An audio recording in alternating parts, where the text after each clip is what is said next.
Os oceanos e os mares representam 97% de toda a água existente no nosso planeta. A sua existência permitiu a vida na Terra há cerca de 4 bilhões e meio de anos. Hoje em dia são indispensáveis, quer para todos os seres vivos que neles habitam, quer para os seres humanos. São uma fonte de alimentos e de medicamentos, de energia e de recursos vivos. Neles existem uma rica fauna e flora, fundamentais para a estrutura do planeta. Além disso, estão presentes nas atividades pescatórias e são polos de atração turística, o que é muito importante para o nosso país. A oceanografia, também conhecida como ciências do mar ou oceanologia, é responsável pelo estudo dos oceanos e zonas costeiras, desde a sua descrição física até à interpretação dos fenómenos que neles ocorrem. Como sabem, há 5 oceanos.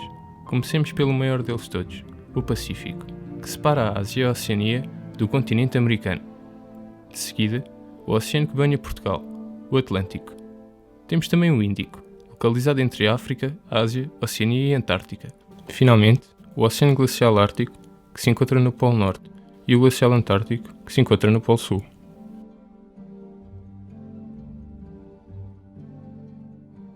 Passando agora para Portugal, é devido à sua localização geográfica que desde a antiguidade é considerada uma ponte entre os continentes europeu, africano e americano. Portugal pode assim beneficiar em termos económicos e sociais desta dádiva oferecida pela Mãe Natureza. Para além de constituir uma fonte de rendimento para o nosso país, é também um espaço de cultura, um espaço de lazer e um impulsionador do turismo. A nossa linha de costa é, de facto, magnífica. Portugal continental apresenta um litoral repartido pelas faixas ocidental e meridional. A sua costa tem cerca de 940 km, o que, aliado aos 670 km dos Açores e aos 250 km da Madeira, fazem um total de aproximadamente 1860 km de costa portuguesa. O litoral de Portugal continental é, no geral, sinuoso, revelando algumas particularidades designadas acidentes de costa. A Ria de Aveiro e a Ria Formosa, esta também conhecida como Lido de Faro, constituem duas lagunas semelhantes formadas pela acumulação de sedimentos trazidos pelo mar e pelos cursos de água que aqui desaguam. O túmulo de Peniche, ao qual se dá o nome de Istmo, formado pela acumulação de sedimentos, o que permitiu ligar uma antiga ilha ao território continental. No distrito de Leiria, encontramos um abrigo natural, com grande tradição náutica, designado Concha de São Martinho do Porto. E, finalmente, temos os famosos estuários do nosso país, situados na foz do Rio Tejo e do Rio Sado. O impacto do mar no nosso país é assim notório, desempenhando a atividade piscícola um papel muito importante. Este setor é vital para Portugal, pois minimiza o desastroso desequilíbrio da balança alimentar e, para além disso, tem efeitos multiplicadores que originam outras atividades, como a indústria de transformação de pescado e o turismo ligado à restauração. Os principais portos de pesca em Portugal, onde existem as maiores desembarcações de pescado, localizam-se em Matosinhos e em Peniche, rondando os 30 milhares de toneladas, sendo a sardinha e a cavalo as principais espécies pescadas pela frota portuguesa. A atividade pescatória excessiva tem-se revelado uma ameaça para as espécies piscícolas, não só ao nível nacional. Numa perspectiva global, temos uma capacidade de pesca suficiente para sustentar 4 vezes mais do que o nosso planeta precisa. As frotas de pesca são 2 a 3 vezes mais largas do que é necessário para se ter uma quantidade diária ideal de pescado e de outras espécies marinhas, e estão, neste momento, a estender as suas redes às profundezas do oceano. Nestas águas, a vida avança a um ritmo diferente. Os recifes de coral demoram milhares de anos a formarem-se e alguns dos peixes que aqui vivem chegam a atingir os 200 anos.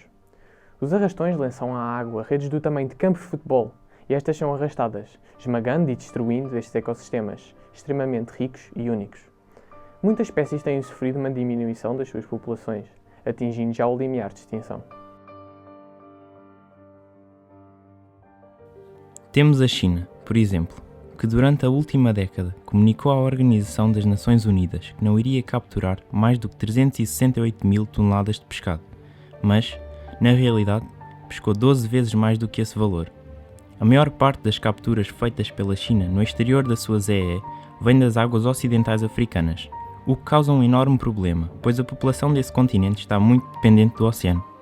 Quanto ao Japão, há várias décadas que explora exageradamente o famoso bluefin tuna e é responsável por 70% dos estoques deste peixe, colocando-o em perigo de extinção, pois cerca de 98% do pescado ainda é jovem e não está em condições de ser capturado. Finalmente, temos o Peru e o Chile, com a captura da famosa anchova peruana. Este é o peixe mais intensamente explorado na história do mundo, com capturas anuais por parte destes dois países de 9 milhões de toneladas. Mas não é apenas a sobrepesca que coloca em risco a vida destas espécies. A poluição dos oceanos e mares é igualmente responsável pela erosão dos seus habitats. É caracterizada pela presença de lixos sólidos e poluentes líquidos, originados pela atividade humana. Não é só a vida marinha que é prejudicada, como também nós próprios ao consumirmos peixe contaminado. A 20 de abril de 2010 ocorreu um dos maiores derrames de petróleo da história no Golfo do México. O equivalente a 4,1 milhões de barris de petróleo acabaram no mar, a um ritmo estimado de 62 mil barris por dia, matando milhares de espécies como os cachalotes e os golfinhos, o que foi catastrófico para o nosso meio ambiente. Para além disso, a quantidade de plástico presente nos oceanos é de, atualmente, 8 milhões de toneladas. A maioria deste plástico é proveniente de países economicamente emergentes, como a China, cujo objetivo é continuar a crescer para melhorar a qualidade de vida da sua população. Todavia, não podemos ficar de braços cruzados.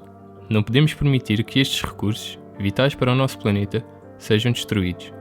Recicla sempre que possível e não contamines a tua praia. Ao fazê-lo, estás a contribuir para a redução dos milhares de toneladas de resíduos sólidos presentes nos oceanos. Quando fores às compras ou jantar fora, ajuda a reduzir a sobreexploração das espécies marinhas, optando pela compra ou consumo de espécies saudáveis e sustentáveis, e não adquira espécies que estejam em perigo de extinção. Informa-te junto de instituições defensoras do meio ambiente como a Greenpeace Portugal e a Bandeira Azul, para saberes mais acerca da proteção e preservação dos oceanos. Muitas empresas já estão a adotar medidas para proteger estes ecossistemas marinhos, por isso, junta-te a esta causa. Quanto mais souberes dos problemas que afetam este sistema vital, mais te percebes do quão importante é assegurar a sua saúde. Se já conheces algumas destas medidas e as praticas, partilha esse conhecimento e inspira as pessoas à tua volta. Assim, estarás a contribuir para que a tua comunidade e o teu planeta sejam mais saudáveis, e a Mãe Natureza agradece.